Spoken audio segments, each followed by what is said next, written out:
another day, another video of Ellen just being a horrible human being goes viral. Hi, how are you? My name is Sofia, nice to meet you. Today I'm interrupting my normal schedule of making videos about shows and complaining about them and rants to talk about something that kind of hits close to home to me, and this is a video that I watched today when I woke up. I was scrolling through Instagram and I found a compilation of videos of Ellen making fun of Sofia Vergara's accent, and it really kind of hit me personally, and I wanted to talk about it because I want to bring awareness to this situation. So yeah, that's what I'm gonna do. Subscribe to my channel if you enjoy this video, and maybe consider to follow me on my social media. And let's just get on to the video. So it was a nice Tuesday morning. I woke up and I was scrolling through Instagram like it's a newspaper, and I found these. It's a compilation of videos of Ellen making fun of Sofia Vergara's accent. I have been trying to teach myself Spanish, so I've been doing a Spanish word of the day. Oh, really? Yeah, so I thought I would teach you an English word so that... Okay, I know English very well. Okay, I know. I mean, literally, you've been on this show for 10 years and your accent has gotten worse. How is that possible? Your English has gotten better, I have to say. Your English? I'm understanding you. Celebrate 2 times, get 2 gifts, get... Do you get gifts? I get gifts. Yeah, what kind of gifts do you get? If you don't know who Sofia Vergara is, she's an actress. She is in Mother Family, I think. And she is Colombian. Her first language is not English, it's Spanish. And she does have a very thick accent. That has been a subject of mockery for the longest time. I think her entire career has been surrounded of people making fun of her accent, and it's so normalized, to be honest. I remember watching one of those clips. It was the one where Ellen is like teaching Sofia an English word of the day. It was so insulting, the whole thing. When I watched it for the first time, I think the clip is from 2017. When I watched it for the first time, I felt some kind of way, like, why are you making fun of her in live TV? In the comments, no one was saying anything about it, so I thought, maybe it's just me. But no, it's not just me. The reason why it kind of affects me personally is that, if you don't know, my first language is not English. My first language is Spanish. I'm bilingual, technically plurilingual. Not trying to flex, but I'm flexing. I speak Spanish and English fluently. Spanish my native language, English just my second language, and I'm learning French and Italian. I'm just not fluent enough yet. I'm still learning, but yeah. The thing with the video is that Ellen, as far as I know, she only knows one language, and it's English. And she's making fun of Sofia Vergara, someone that, as far as I know, is a bilingual. Let me tell you something. If you're a monolingual, someone that only speaks one language, don't brag about that.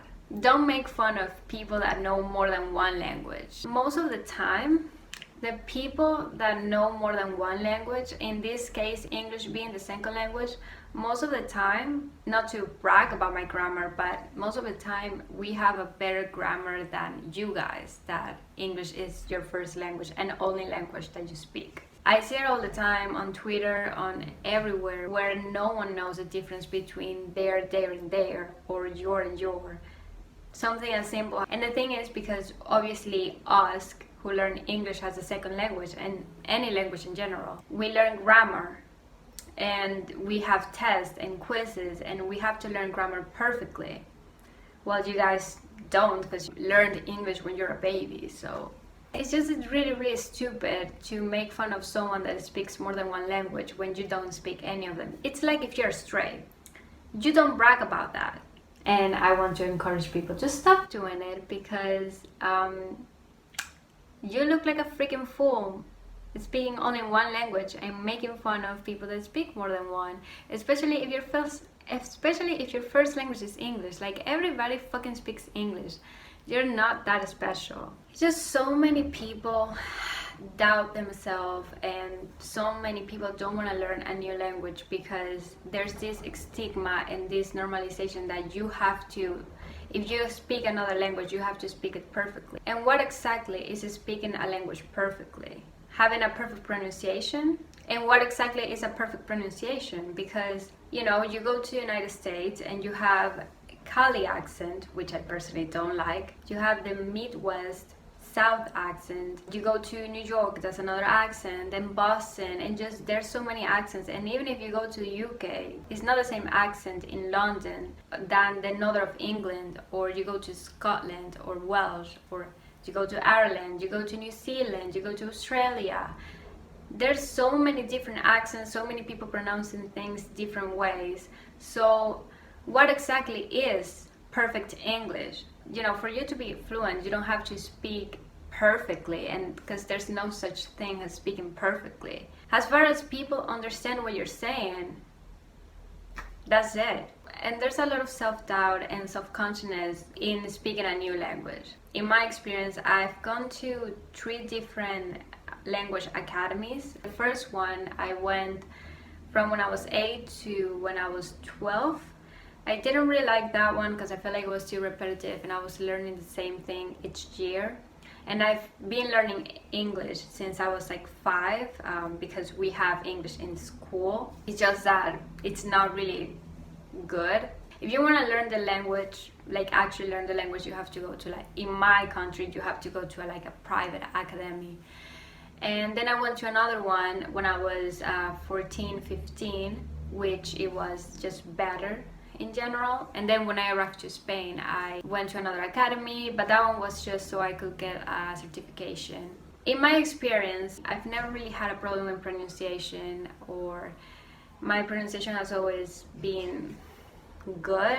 English has always been really easy to me because I personally like learning languages. But that's not the same story for my classmates. I remember being in those classes and I was praised because I had a good pronunciation. But my classmates, they were constantly by the teachers, because this is something that is very normalized, and not like only Americans do this, like just everybody kind of, teachers help to do this way. Like my teachers, they would make fun of my classmates that had a little bit of trouble learning English or pronouncing perfectly.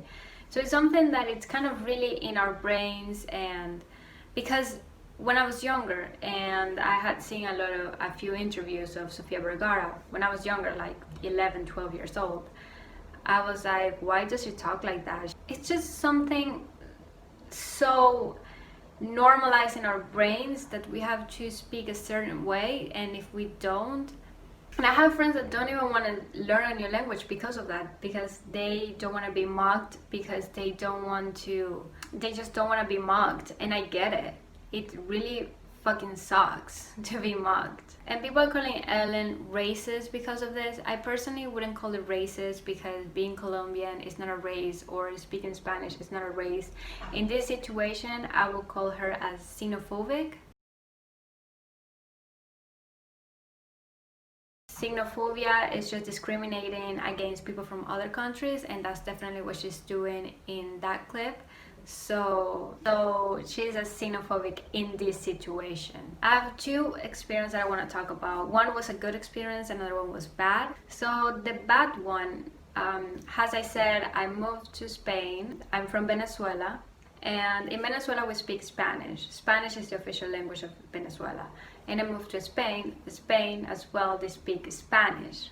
But just like, I guess, United States and New Zealand, you know, you have different words for different things, and there's a different accent. As much as it is the same language, it's still so many words that we don't use in Venezuela that they use in Spain, or words that they use in Spain that we don't use in Venezuela. It's kind of like a different language.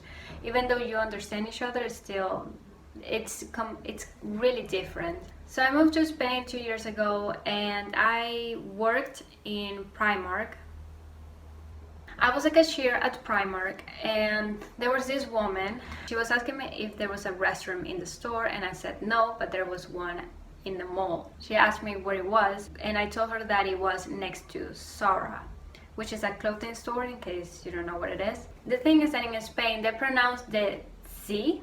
I don't know, I don't know how you call that letter, but well, the last letter of the alphabet. And in Venezuela we don't really pronounce it. There's not that differentiation between that letter and the S and the C. It's just the same.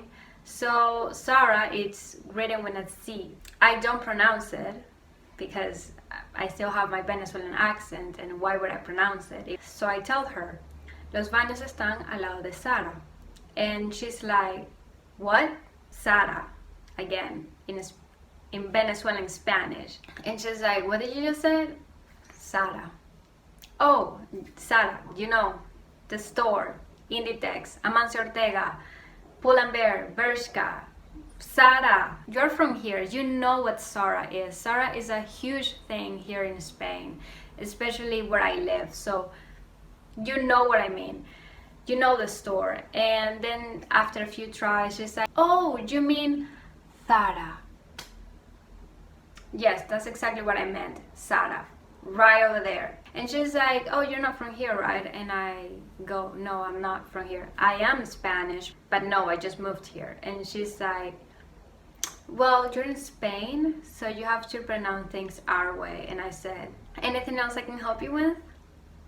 Bitch. I think that was the worst experience that I ever had. I'm really, really lucky that I never really had a bad experience. And the funniest part was that it was in Spanish, the whole experience, but yeah. And the good experience that I had was in New York. So I was 15 and my parents don't really speak English, so I had to be the translator. So I go to Dunkin' Donuts and I asked the guy, hey, do you speak Spanish? And he's like, no. And I'm like, damn it. Because every time I would go to a store, I would just ask someone, do you speak Spanish? And they will always find someone that spoke Spanish, so I will just redirect my parents to them. But in this case, I did have to speak English, fine. And at the time, I was really self-conscious about my English. I knew it wasn't bad, but I was still really self-conscious. I had never spoken to a native English speaker, so it was a big deal. So I was talking to him and I'm like, oh, well, I want a small cafe. I don't remember what I asked for. He's talking to me while he's making the coffee and he's like, oh, where are you from? And we have like that conversation. And after a few minutes of talking, he tells me, oh, if you had never told me that English wasn't your first language, I wouldn't even notice. Like, you have a great pronunciation. And because when he told me that he didn't speak Spanish, I told him, I'm sorry if my English is not good, I'm not from here, like, I apologize, which is something that us people that speak more than one language, we should definitely stop doing. We should stop apologizing for not being the best or not having the best grammar or the best pronunciation to other people. Like, why are we apologizing for that? We shouldn't apologize for that. And that is something that he told me. He was complimenting my English and he told me, hey, don't ever apologize because your English might not be perfect. So I applaud you because you know 2 languages and I only know English. So don't ever apologize for that, and your English is amazing, don't ever doubt it. And that is something that sticks to me to this day, and it has been 5 years since that moment and I still remember like it happened yesterday. I hope that man is doing good. I hope he's okay, whatever he's doing. I really, really hope he is okay. I swear to you, if I ever go back to New York, which I hope I ever go back, I'm gonna go to that freaking Dunkin' Donuts to see if he still works there, because